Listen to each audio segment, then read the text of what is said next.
The rain came down in thin, cold needles over the cemetery. Soldiers in full-dress uniform stood in two perfect lines, their white gloves still, their faces carved from stone.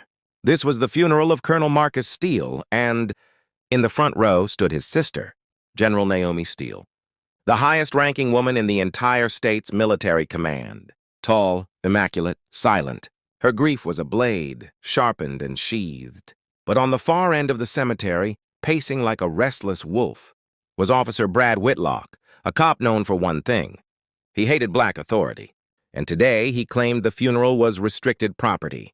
At a funeral of a fallen soldier, Whitlock watched Naomi like she was an intruder at her own brother's service. "Hey!" he barked, stomping toward the family row. "You step away from that casket!" The mourners gasped. One soldier subtly moved to intercept him, but Naomi raised one hand, calm, controlled. "I'm here for my brother," she said softly. Whitlock sneered. "I didn't ask who you're here for. You people always think rules don't apply. Back up." He pointed aggressively at the ground, inches from her boots. Naomi didn't move. Her eyes held the storm. Whitlock's nostrils flared. "How about this? Move or I make you." The cemetery fell into a suffocating silence. One of the soldiers stepped forward. "Officer, this woman—" "Shut it." Whitlock snapped, grabbing the soldier by the collar. "I'll arrest the whole lot of you. I said move." And then he drew his gun. Gasps, screams. The priest dropped his Bible. But Naomi didn't flinch, didn't blink, didn't even step back. Her voice was low. "Put the weapon down." Whitlock pressed the barrel to her forehead. "You don't tell me what to do."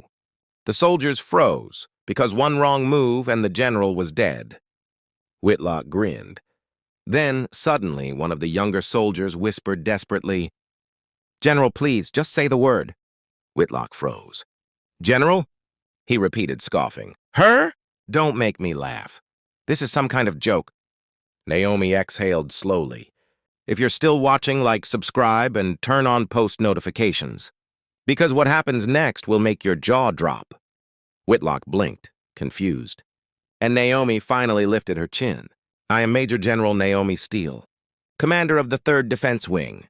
You just pointed a weapon at a United States general." Every soldier snapped to rigid attention. Boots together, hands behind their backs, eyes forward. Whitlock's face drained of color. "That's impossible," he whispered. Naomi nodded once to her honor guard. They moved instantly. 6 soldiers surged forward, disarming him, pinning him to the wet grass, wrenching his hands behind his back. The gun skidded across the mud. "What are you doing?" Whitlock screamed. "I'm a police officer." "You were," Naomi said coldly. "Not anymore." She stepped closer, her boots inches from his face. "You violated federal law.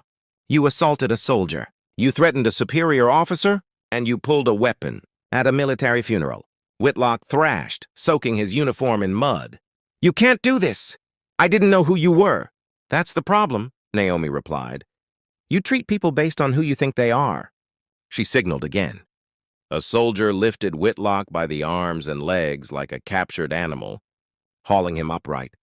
Naomi looked him dead in the eye. "Officer Brad Whitlock, you are under arrest for assault with a deadly weapon, threatening a federal military officer, disorderly conduct at a military ceremony, hate-motivated misconduct." "What?" Whitlock screamed. "You can't pin hate crimes on me." Naomi raised a brow. "Your body cam can." Whitlock froze again, because the light on his vest was blinking, recording everything, every insult, every threat, every racist remark, every second of him waving a gun at her. Naomi stepped closer, lowering her voice. "I gave you chances. My brother gave officers like you respect. But today, you dishonored him, and that is something I won't overlook." She turned away, reserved, composed, dignified. Whitlock begged, "General, wait. I didn't mean, please, I'll lose everything." Naomi didn't turn back. "Then you should have thought about that before you pointed a gun at me." The soldiers marched, Whitlock toward the waiting military. Police convoy parked outside the gates, 3 armored vehicles, engines rumbling, lights cutting through the rain. Onlookers whispered. "He's done. He's finished. Life in prison, at least." Whitlock screamed until the doors slammed shut. And then there was silence again. General Naomi Steele walked back to her brother's casket, placing one steady hand on the polished wood. "Rest now, Marcus," she whispered. "Justice is served." Thunder rumbled, low and final. The funeral resumed.